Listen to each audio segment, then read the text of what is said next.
Desde este momento comienza Hablando de Seguridad, creado y conducido por Hermes Acuña, postítulo universitario en Seguridad y Resolución de Conflictos. Primer programa radial dedicado exclusivamente a la problemática de la seguridad.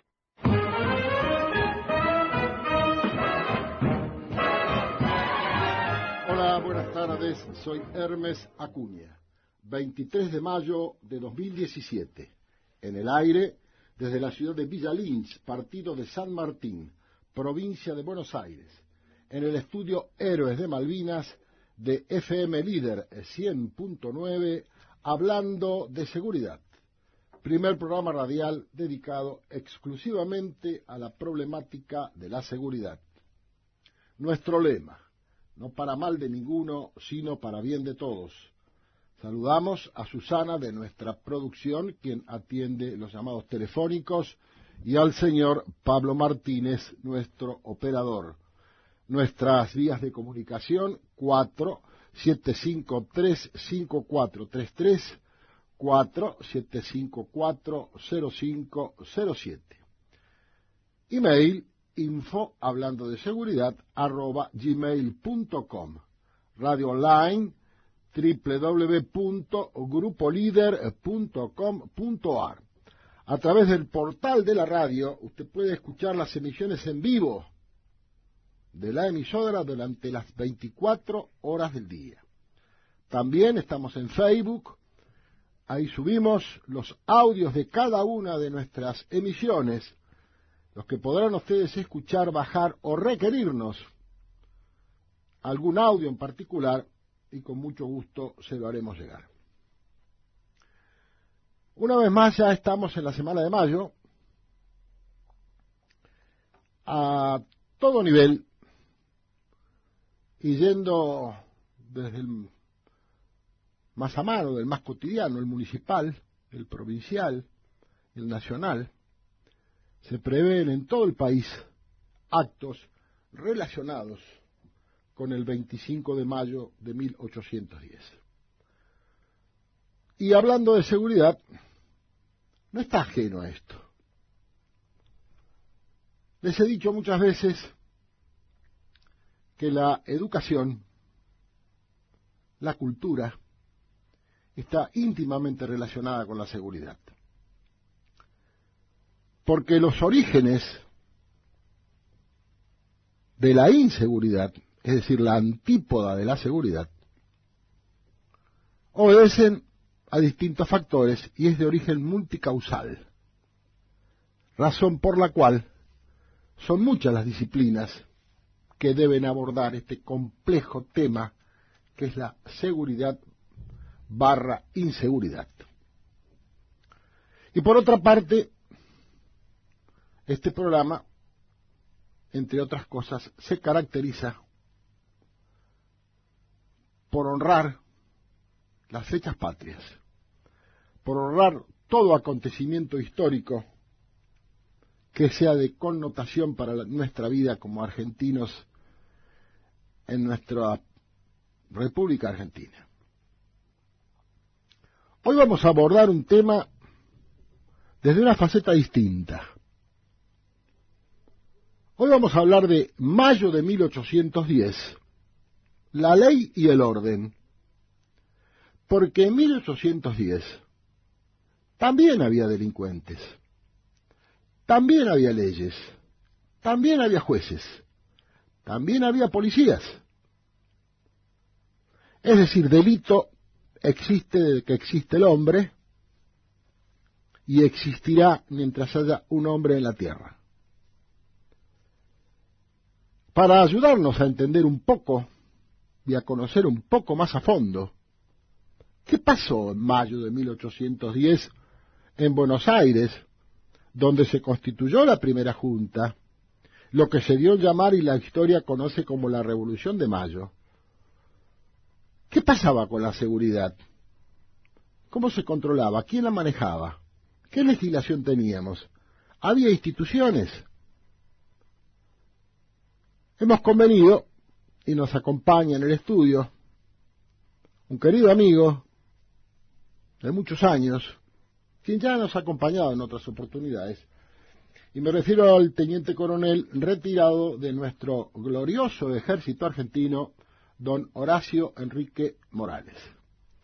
El teniente coronel Morales es historiador, escritor, es docente, es vicepresidente del Instituto de Investigaciones Históricas Juan Manuel de Rosas de nuestra ciudad de General San Martín.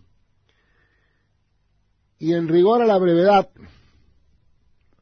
omito otros detalles de su extensísimo currículum y antecedentes académicos. Destacadísimo hombre de la cultura de San Martín y fundamentalmente de la historia.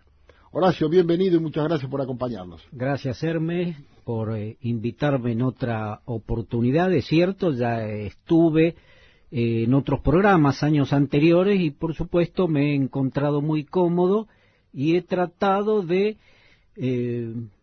transmitir el tema fundamentalmente de seguridad en distintas etapas de la historia argentina, como lo hemos visto en los anteriores programas.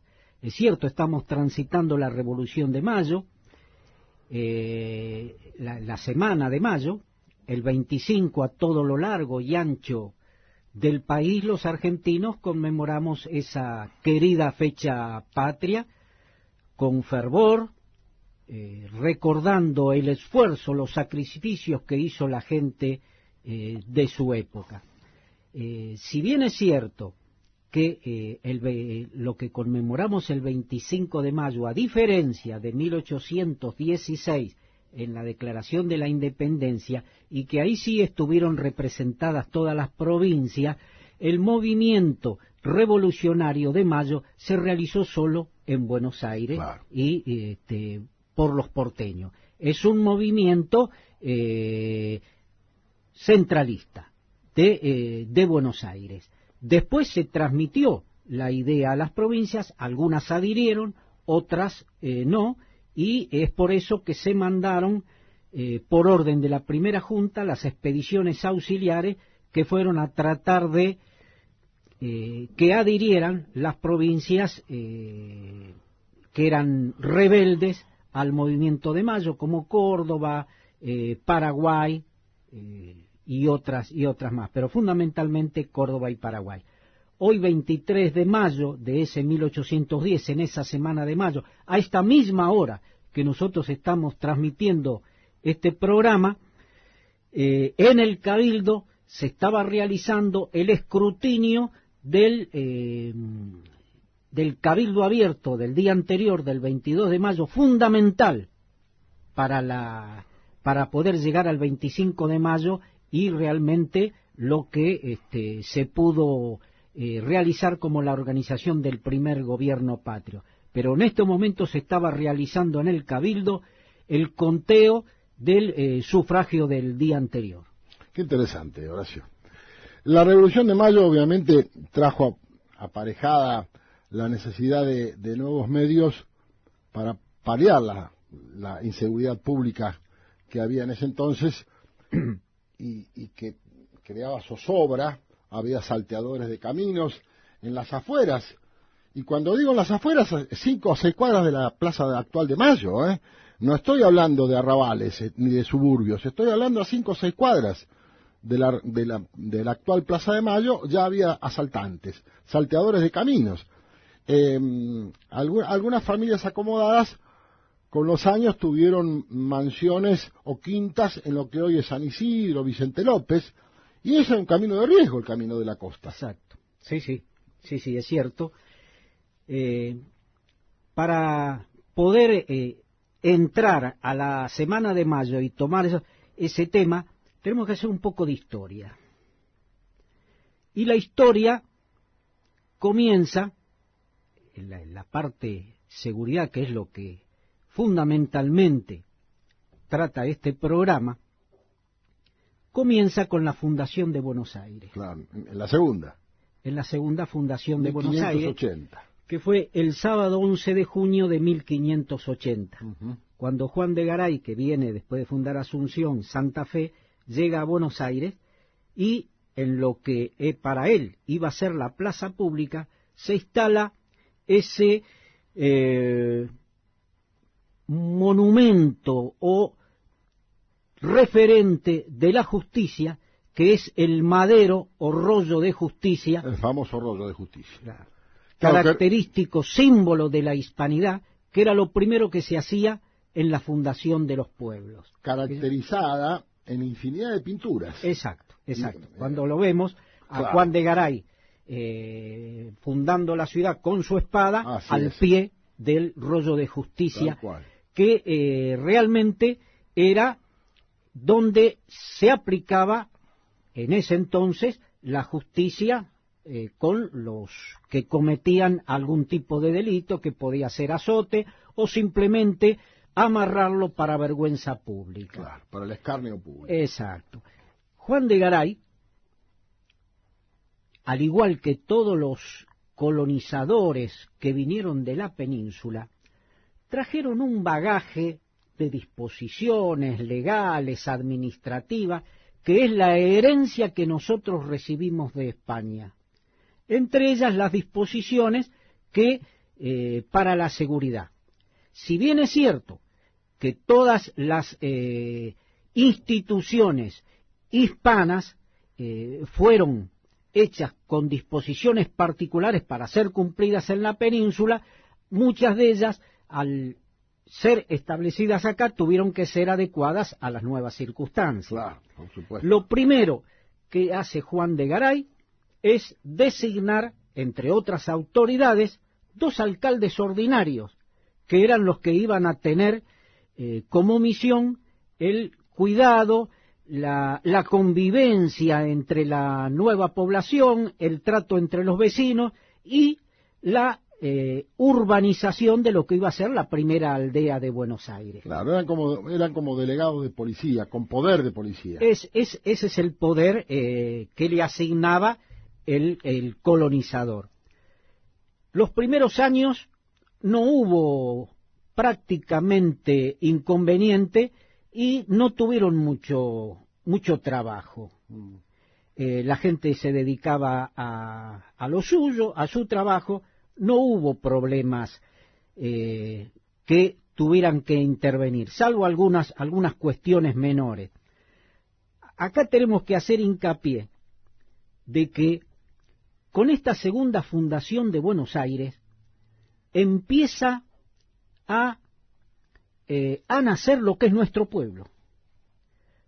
Cuando Juan de Garay hace el reparto de tierras y de chacras a toda la gente que lo acompañó en su expedición, varias de los suertes de estancia que fue acordando llegan hasta nuestro suelo. O sea que ya con esta segunda fundación de Buenos Aires ya empiezan a instalarse algunas chacras, al igual que en Buenos Aires, en nuestro querido General San Martín. Importó de España, Juan de Garay, lo que llamaba los alcaldes de la Santa Hermandad. Exacto. Que eso sí tenían poder específico de policía. Y hay un bando ya en 1810, y quiero citarlo textualmente. Esto lo refiere el historiador Abel Chaneton en uno de los tomos de su Historia de la Nación Argentina. Dice que al día siguiente de la asunción de las autoridades de la primera Junta de Gobierno se confirmó en el cargo de juez diputado de policía a don Andrés Domínguez, quien era regidor del Cabildo y venía desempeñando funciones policiales desde el 1 de enero de 1810, el primer día del año. Sí. Con el asunto de los alcaldes de hermandad, era una institución que respondía al rey. Así es. Y era también colaboraba la iglesia. Varios de los colonizadores o los que vinieron con ellos habían en España formado parte de la hermandad o Santa Hermandad, como se la conocía. Los alcaldes de la Santa Hermandad. Era una institución que respondía al rey y era la que actuaba en el despoblado, la que hacía cumplir todas las disposiciones en las zonas rurales. Acá también, no inicialmente, pero después sí empezó, antes de mayo, los alcaldes de hermandad. Sí. Empezó con 2, y a medida que fue, porque Buenos Aires, a distinción de otras ciudades de América, creció mucho más rápido que las otras ciudades. Por eso hizo que los gobernantes tomaran muy en cuenta y como una de las prioridades el asunto de la lucha contra la delincuencia, pero la ley y el orden. La ley y el orden, exacto. Pero no solamente, sino que debían cuidar la parte edilicia, el cuidado de las calles, el control de los mercados, inclusive una tarea que fue antes de luchar contra la delincuencia, y que fue la represión del contrabando, y los intentos de desembarcos de corsarios. Claro. O sea que tenían una gran actividad. Por eso se les dio tanta importancia. Claro, porque a la vez que tenían las funciones policiales, también las tenían asimiladas a la contemporaneidad, funciones municipales. Claro. Cuidado de las calles, el abasto, el mantenimiento de los caminos, la convivencia entre vecinos. Claro. No olvidemos que los límites de los terrenos y los campos asignados eran difusos por medio de referencias naturales. Claro. No había nada. Entonces sí podían producirse conflictos entre vecinos. Y después, cuando se fueron, las generaciones van loteando y se van pasando de propietarios a propietarios, se producen roces, conflictos, que también tenían que tener intervención estas autoridades. Horacio, ¿me permitís ir a la primera pausa? Sí. Adelante. Seguimos entonces con nuestro invitado de hoy, el señor Teniente Coronel en retiro de nuestro ejército argentino, don Horacio Enrique Morales, historiador. Nos estabas contando, Horacio, entonces. Sí. Buenos Aires, no estaban delimitados los terrenos concedidos, se suscitaban inconvenientes entre sus propietarios, exacto, se empezaron a pasar la titularidad del dominio de esos espacios, y ahí, ¿cómo sigue esto? Bueno, así como fue creciendo la ciudad, también fue creciendo la campaña. Claro. Entonces hubo que aumentar la cantidad de alcaldes de hermandad, y de 2 se pasó a 4, 2 para la ciudad, 2 para los arrabales. Uh-huh. La historia, esta hay que seguirla. Nosotros dependíamos del Virreinato del Perú. Claro. Y de la audiencia de Charcas, que era donde se dirimían todos los pleitos. Así es. O sea que cada causa que debía ser enviada para que los regidores, oidores, tomaran asunto y esperar sentencia, era demasiado tiempo. Lo primero que se hace es crear la gobernación del Río de la Plata, diferenciándola de la gobernación del Paraguay. Siendo gobernación del Río de la Plata, todavía dependíamos del Virreinato del Perú, hasta que razones estratégicas, políticas, administrativas, le obligan a España la creación en 1776 del Virreinato del Río de la Plata. A partir de ahí, ya nosotros tuvimos nuestro virrey, o sea, el representante del soberano, y todas las cuestiones ya se empezaron a dirimir acá en el Río de la Plata. Primero la creación del virreinato y después la audiencia de Buenos Aires en 1785. Ya para ese entonces, para la creación del virreinato, ya hubo necesidad de aumentar mucho más los alcaldes de hermandad. Llegaron a ser 20, porque se fueron creando los pagos, el pago de Magdalena, el pago de Areco, el pago del Pilar, el pago de San Isidro, el pago de Arrecife, Morón, Río de las Conchas. Exacto, que es lo actual San Fernando. Todo eso hizo que se designaran más alcaldes de hermandad. Yo he leído quiénes eran, pero me quedan algunos apellidos conocidos. En el pago de la Magdalena fue designado Clemente López Osornio. Ni más ni menos. El abuelo de don Juan Manuel de Rosa. Por eso digo, ni más ni menos. Y otros más, como fue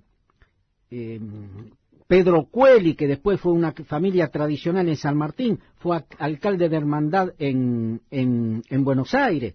Francisco González, que es el guía que va a traer, a conducir a Bereford y sus tropas el 1 de agosto de 1806 hasta Pedriel, que durante la noche los hace dar una vuelta más grande, cosa de darle tiempo a Pueyrredón a que se organizara. Quería agregar esto, Horacio.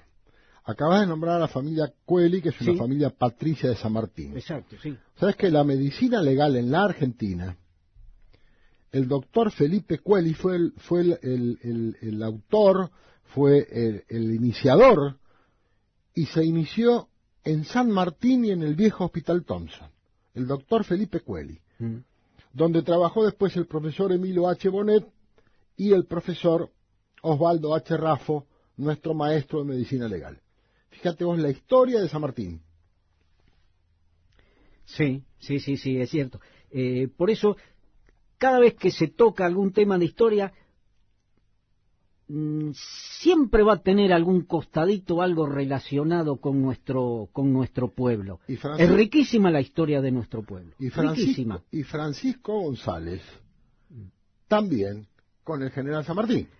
Francisco González, yo disiento con algunos de acá de San Martín. Con esa historia. Sí. Él se incorpora, porque yo tengo la copia del alta en Granaderos. No ingresó en 1813 camino a San Lorenzo, como se dice, sino que ingresó en 1814, en octubre, formando parte del 4º escuadrón. Este escuadrón, porque el 1º y 2º escuadrón se lo había llevado San Martín para el Ejército del Norte, el 3º y 4º va a ir con Sapiola a Tucumán, y Francisco González, antes de unirse a Cuyo con sus 2 escuadrones de granaderos, va a estar presente el 9 de julio de 1816, o sea que fue testigo también de la Declaración de la Independencia. Excelente, extraordinario. Bueno, pero volvamos a la... Por favor, sí. La campaña iba aumentando, ¿verdad? Y eso hizo que aumentara la criminalidad, la delincuencia, y encima después tuvimos las 2 invasiones inglesas, 1806, 1807, que también hubo que hacer frente, así como hubo que hacer frente y llevar adelante la reconquista, se sacaron fuerzas de la campaña para poder actuar en Buenos Aires, para la reconquista. Y la campaña quedó bastante insegura. Eso llevó a que la delincuencia se agitara y al faltar fuerzas, los vecinos tuvieron que unirse para poder hacer frente a ello.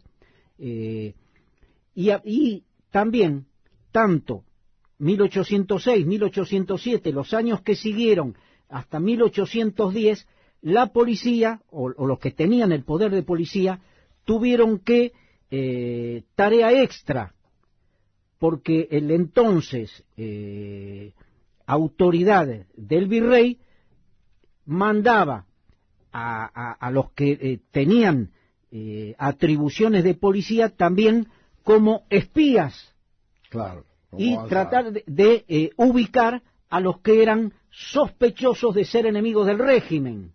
O sea que también tuvieron otra tarea más que llevar adelante, aparte de la represión del contrabando, aparte de luchar contra la delincuencia, también tuvieron que hacer el papel de espía. No olvidemos que los días previos de mayo se reunían en casas particulares o en la jabonería de Vieites, en la casa de Rodríguez Peña, y toda esa gente era seguida por estos espías mandados por el Cabildo, que eran todos contrarrevolucionarios. Claro, claro. También, después de 1806, y cuando estuvo por realizarse la segunda invasión inglesa, hubo que destinar mucha de esta gente para llevar a los detenidos ingleses de la primera invasión hacia el interior. Claro. O sea que nuevamente la campaña queda bastante insegura. Y yo quería hacer referencia, Horacio, si vos me permitís, a ese bando que acabo de hablar, sí, de 1810, sí, porque ese bando tuvo realmente consecuencias muy directas, sí, con la conformación de las partidas celadoras. Bueno, esto es 1810, sí. Es sí. 1810. Sí. En 1810 la seguridad había decaído. La seguridad había decaído. Las tropas que antes acompañaban a los partidos, a los alcaldes, por disposición del virrey, los cuarteles tenían obligación de, cuando los alcaldes pedían refuerzos para sus recorridas por la campaña, debían prestarle apoyo. Hay que tener en cuenta que, por decirlo así, los bandoleros estaban mejor montados, mejor vestidos y mejor armados que las patrullas que los perseguían. Pero estamos hablando de 1810. 1810. Y en el 2017 y pasa en el algo 2017 pasa lo mismo, porque nuestra policía tiene que actuar con los mismos móviles que están en funcionamiento las 24 horas. Tal cual. En cambio, el delincuente puede, para cometer un delito, hasta elegir el vehículo con el que quiere, llevar a cabo. Y de hecho lo hacen. Y imaginemos estos autos de alta gama tener que realizar una persecución con nuestros pobres móviles que están fatigados de rodar las 24 horas. Claro, sí. ¿No es cierto? Y en ese entonces pasaba lo mismo. Por eso se había impuesto que los alcaldes y los que los acompañaban iban a cobrar de lo que se les embargaba o se les retenía a los soldados, porque tenían unos recados de plata, de muy buenos, y caballos muy buenos, y todo eso que se podía después la autoridad iba a embargar y supongo que rematar, con eso se pagaban a las patrullas. Uh-huh. A las patrullas. Uh-huh. Y decreto de mayo de 1810, al día siguiente ya toma en sus manos, entre tantas actividades que tuvo la primera junta, el decreto de la primera junta. El bando, sí. Hubo un problema con un fiscal del crimen. Efectivamente, un atentado, algo que sí, al salir de su casa. Tal cual. O sea, y en ese que hay que leerlo. Ahí está la obra de Mariano Moreno. Sí, sí. Eso es un escrito de Mariano Moreno sin ninguna duda. Como después los decretos de 1811 y 1813, escritos puño y letra por Bernardino Rivadavia, hasta van a dar lugar a ser la base de las constituciones siguientes y hasta la de 1853. Y fue escrito en 1811 y 1813, lo que habla sobre el hombre incomunicado, lo que habla sobre los allanamientos. Eso te iba a decir, el tema de la morada del domicilio. El domicilio, dice este decreto, es sagrario. Así es. Y sin una orden del juez y con la presencia del juez de la causa, no puede ser allanado un domicilio, salvo que se tenga la orden de allanamiento y a quien se va a buscar se amotine dentro de... Esa era la única autorización para poder ingresar a un domicilio. Había una excepción, que era la persecución de delincuentes o de malhechores, como se decía en aquel entonces, tal vez. Sí. Ahí se obviaba la orden de allanamiento porque se estaba en persecución. Exacto. Ahí también. Hay que tener en cuenta que ya habían empezado se habían mandado las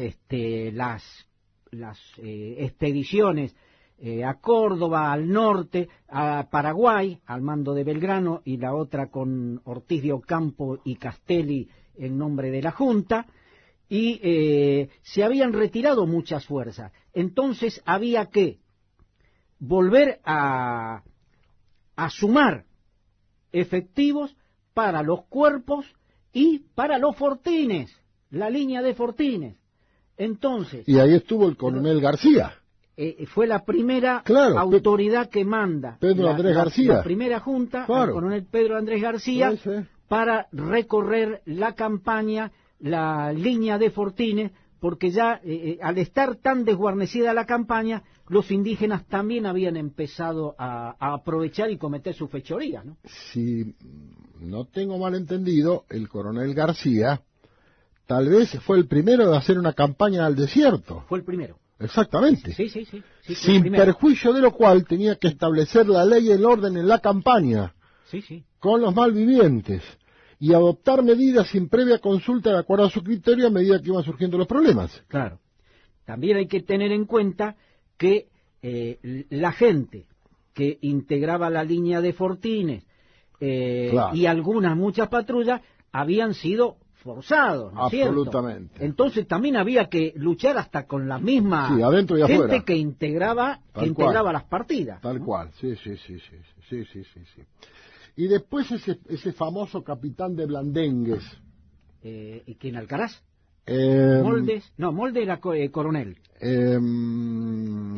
Francisco Ramírez. Primero fue cabo de Blandengue cuando ingresó. Los Blandengues fueron otras. Las Blandengues se crean antes de la creación del virreinato para la recorrida de las campañas y para estar atento a cuando las líneas de fortines que estaban a una cierta distancia entre ellas, cuando se escuchaba el estampido del cañoncito pedrero, que era el que anunciaba la proximidad de un malón. Claro. Hacia ahí tenían que ir los blandengues. Claro. Estaban siempre en movimiento los blandengues. Sí, permanentemente. Y en 1810, y en Buenos Aires entonces, el coronel García era para la campaña, para el interior. Sí. Y el capitán de Blandengues, Ramírez, era para la ciudad y los suburbios de la ciudad. Sí. Después tuvo otra misión. 35 hombres tenía lo que se llamaba partida celadora. La partida celadora, y los hombres se denominaban cuadrilleros. Cuadrilleros, claro. Cuadrilleros porque integraban la cuadrilla. Sí, señor. Ramírez tuvo destacada actuación. Inclusive en cierta oportunidad se le ordena ir a reprimir a Campana porque ahí se embarcaba harina y trigo hacia la sitiada Montevideo. En esa oportunidad, Francisco Ramírez llegó a traer a la ciudad de Buenos Aires a 80 malhechores, que fueron puestos en prisiones de la ciudad hasta ser juzgados por su casa. Y después fue mandado a la campaña cuando el Uruguay también es jurisdicción del virreinato, también es mandado hacia allá y también tuvo destacada actuación en la campaña de la Banda Oriental. Entonces, para hacer una secuencia, Sí, los alcaldes de la Sarta Hermandad, sí, las partidas heladoras, sí, la campaña del coronel García, sí. vale la repetición para la campaña, y Ramírez para la ciudad y alrededores. Sí, sí, sí. Esta sería... Esas son las instituciones que tuvieron mayor permanencia y mejor trabajaron, porque en todos esos de 230 años, desde 1580 hasta 1810, también hubo otros cargos, otras instituciones, como fue el cargo de diputado de policía, el intendente de policía, la comisión de seguridad pública y otros cargos que tuvieron poca vida. Sí. Pero los alcaldes de la Santa Hermandad y las partidas heladoras, esas realmente sí tuvieron el peso de la responsabilidad de la seguridad, del orden, hasta acompañaban a los que recaudaban los impuestos. También, es decir, tenían una diversidad de tareas y de funciones. Sí. Y el gran hito después fue 1821, siendo gobernador Martín Rodríguez. Sí.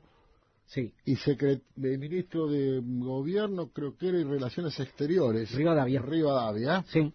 La ley 536, sí. 24 de diciembre de 1821, creación de la Policía de la Provincia de Buenos Aires. Exacto, eso fue lo más, ahí está otra vez la mente y la pluma de don Bernardino. Claro, vos sabés que... Fue con el segundo triunvirato. Con el segundo, claro. Ya con el segundo. Claro, claro, porque estamos hablando... Y 1800, entre 1820 y 1821, también fue convocado para ser alcalde para el pago de San Vicente, don Juan Manuel de Rosas. Claro que sí, exactamente. Como otros hacendados importantes, ya para esa época, como la campaña se había puesto bastante pesada, porque inclusive entraban los malones que se llevaban el ganado hacia el sur, hasta Choel, en lo que a partir de ahí se conocía como el camino de los chilenos. Claro. El arreo. Del ganado sustraído por los mapuches a Chile. En la Isla Grande. Claro. En la Isla Grande de Choel, se llevaba el ganado donde se lo dejaba pastar y recuperarse de la marcha. Así es. Una vez recuperado, se lo pasaba... y estaban abiertos los pasos fronterizos, se lo llevaba para Santiago, Chile. Hasta eso. Y eso fue una de las cuestiones que inició García, el coronel García, claro. Después va a ser Rosas en el 33 con la campaña. Y la última Roca. Claro. Pero Rosas también fue nombrado alcalde, porque los hacendados empezaron a formar sus propias fuerzas. Y los Colorados del Monte. Empezó con los Colorados del Monte, y después, al tener participación política, ya fue elevado al rango de regimiento 5, de caballería. Claro. Pero se inició los Colorados del Monte para protegerse de los malones y de la inseguridad. Absolutamente. Si vos me permitís, yo quiero hacer una observación respecto de los orígenes y creación de la Policía de la Provincia de Buenos Aires, porque hay inclusive hasta un error institucional de interpretación, Horacio. Y querida audiencia, esta ley 536 del 24 de diciembre disponía la supresión de los cabildos y creaba la justicia de primera instancia, los jueces de paz y el empleo de jefe de policía y de comisarios para todo el territorio de la provincia de Buenos Aires. El primer jefe de policía designado fue don Joaquín de Achával. Reitero, 24 de diciembre de 1821. Pero los orígenes fácticos de la policía de la provincia de Buenos Aires se remontan a la segunda fundación, a 1580. Muchos confunden el 13 de diciembre de 1880, donde actualmente, y hace muchos años, se conmemora el Día de la Policía de la provincia de Buenos Aires equivocadamente. El día de la creación y fundación de la Policía de la provincia de Buenos Aires no es el 13 de diciembre de 1880, repito, sino el 24 de diciembre de 1821. ¿Qué pasó el 13 de diciembre de 1880? Se conmemora la fecha en que, como consecuencia de la federalización de la ciudad de Buenos Aires, porque la provincia, para tener una buena relación con los vecinos, le cede parte del territorio al nuevo gobierno nacional. Y por un tiempo conviven ambos gobiernos en lo que hoy es la capital federal. Entonces, ese 13 de diciembre se procedió al traslado a la nueva capital provincial, que sería La Plata. Y obviamente que todo esto trajo aparejado una amplia reestructuración institucional, tanto en la nueva provincia como en el nuevo gobierno nacional, con sede en lo que antes era toda la provincia de Buenos Aires. Por eso digo que muchos confunden esta fecha, la de 1821 con la de 1880. Y en 1884 es que se traslada a su actual, donde ahora está el Ministerio de Seguridad de la provincia de Buenos Aires, que era la antigua jefatura de policía. Ese edificio se inaugura en 1884 y ahí se asienta por primera vez la policía de la provincia de Buenos Aires. Esta es la realidad, pero vos fíjate que el error, este error histórico, este error de interpretación histórico, está tan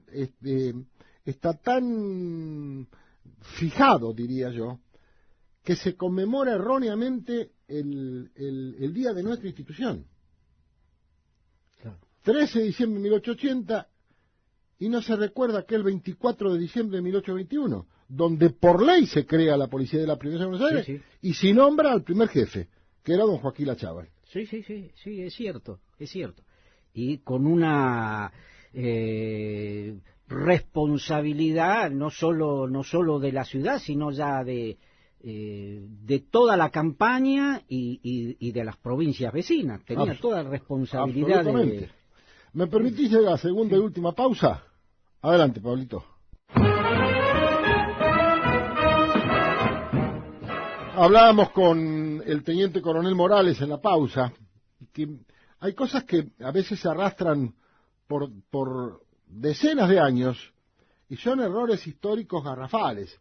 Y hasta personalmente me animo a decir que son errores de concepto, que de alguna vez por todas hay que poner los puntos sobre las íes y el blanco sobre negro y hablar con propiedad, porque hay documentación respaldatoria de esto que estamos diciendo. No es que a nadie se le ocurrió decir la creación de la policía de la provincia fue tal día, tal fecha, tal año. No, hay documentación respaldatoria de esto. ¿Es así o no, Horacio? Sí, claro que sobra documentación para afirmar lo que se está diciendo y lo que uno trata de establecer como fechas ciertas. Tal cual. Horacio, quedándonos 5 minutos de programa, yo te voy a pedir, por favor, si querés hacer un cierre, si querés dejar algún comentario final sobre esto tan rico que necesitaríamos varios programas para poder desarrollarlo, pero ya hemos dado conceptos y te pediría una síntesis de esto que estuvimos hablando para fijar los conocimientos. Bueno, cómo no.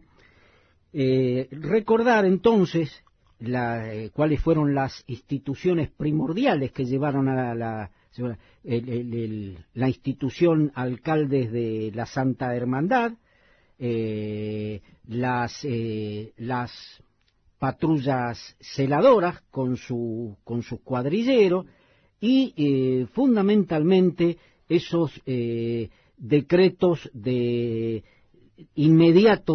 primero inmediato de la Junta, el de 1811 y el de 1813, que es prácticamente la base de... es como los 10 mandamientos para la religión. Así es. Esos 2 decretos son la base de nuestra Constitución de 1853 y todo lo que hace a las libertades y porque hasta tuvieron en cuenta de poner de que toda persona podía salir e ingresar del territorio cuando gustase. Derechos y garantías. Hasta ese momento nadie podía salir de la ciudad sin autorización, ni ingresar sin autorización. Entonces, en 1811, 1813, esos decretos fueron revolucionarios. Eso no hay que olvidarlo, hay que tenerlo, hay que releerlo, tomar la Constitución actual y va a ver cuántos de esos aspectos que nuestros próceres hicieron ya en 1811, 1810, 1813, tienen plena vigencia hoy con nuestras libertades y con nuestras garantías. Sin embargo, durante muchos años después se seguía usando la papeleta y el que no tenía conchavo, como se decía, cambiaba de partido, sí, tenía que tener firmado por el propietario, por su patrono, por el juez de pago, el comisario que se iba a otro partido. Sí, y sí. Si no, lo metía por eso. Hubo muchos alcaldes que cometieron abusos con esa autoridad dada, porque cuando debían remitir vagos a malo entretenido, mandaban quizás a alguien con quienes habían tenido problemas personales o alguien que haya interferido en alguno de sus negocios. Tal cual, así es. Se cometieron muchos abusos, sí, por cierto. Horacio, yo te agradezco mucho en nombre de mi propio y de mi audiencia esta linda charla que hemos tenido para refrescar algunas cosas y movilizar la búsqueda por aquel que nos está escuchando, porque siempre, con vos especialmente, siempre queda sabor a poco. Entonces les has dado indicadores para que el que esté interesado pueda investigar y leer y conocer un poco más de nuestra riquísima historia, saber. Y como dijo Avellaneda, vos lo repetiste en una conferencia una vez, yo lo digo hace muchos años esto también, los pueblos que olvidan sus tradiciones pierden la conciencia de sus destinos. Exacto. Si no sabemos de dónde venimos, es muy difícil que sepamos a dónde vamos a ir a parar. Sí, sí, es cierto.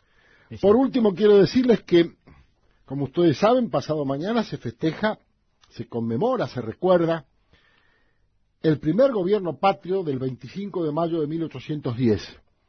Con motivo del 207 aniversario de la patria, bandas militares argentinas y extranjeras desfilarán el 25 de mayo desde las 11 de la mañana en la Avenida del Libertador, desde Salguero hasta Avenida Dorrego. A las 14:30 se presentarán en el campo argentino de polo bandas para lo que se llama un festival de bandas. Les aseguro que si pueden ir, háganlo, porque es un espectáculo realmente inolvidable y conmovedor. Si pueden ir y recordar las viejas épocas donde era toda una fiesta, el desfile del 25 de mayo, del 9 de julio, con escarcha, con mucho frío, íbamos toda la familia de la Avenida Libertador a ver a nuestras Fuerzas Armadas desfilar. Cadetes, Fuerzas Especiales, las 3 Fuerzas Armadas, Ejército, Armada y Fuerza Aérea. Este año también van a desfilar los veteranos de Guerra de Malvinas, así es que el que puede, hágalo, va a vivir un momento que le va a ser muy difícil borrarlo de su memoria, de su retina, porque es conmovedor. Y por último, el día lunes, 29 de mayo, es el día de nuestro ejército argentino. Recién me decía el teniente coronel Morales, nuestro ejército nació con la patria. Así es que el día lunes 29 de mayo se conmemora un día más de la creación de nuestro ejército argentino. Con ustedes nos estamos reencontrando el próximo martes, como siempre, a las 4 de la tarde, en FM 100.9 Líder, hablando de seguridad. Hasta entonces, muchas gracias. No se vayan todavía, que viene la consigna preventiva como cierre del programa. Hasta el martes. Nuevamente gracias.